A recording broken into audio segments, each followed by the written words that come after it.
大家好，我係蔡師傅。咁網上經常有老友問，究竟讀咩課程去考牌，甚至入行啦？我都有同大家推介呢個香港建造學院嘅課程啦，係免費學，甚至係有津貼嘅，非常之適合一啲基層咧加入我哋建造業嘅。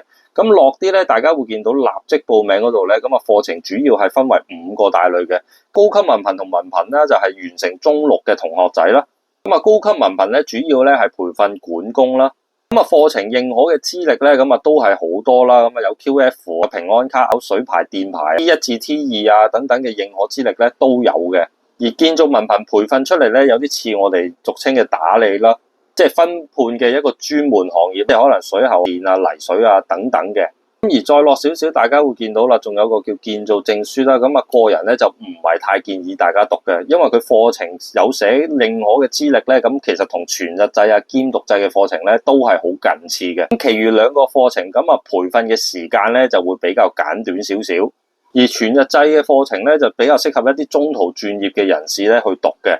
而兼讀制嘅課程咧，咁當然係適合我哋本身係有一範專門嘅，想額外再學多啲嘢而去報讀嘅。不過咧都提醒大家睇清楚個課程認可嘅資歷咧，咁究竟係可以考到啲咩牌啦，同埋睇清楚係咪有津貼。因為網上有啲老友分享翻佢係報錯咗課程㗎嘛，係冇津貼又要交學費嘅。希望今集簡介嘅課程咧幫到大家去報讀啦。拜拜。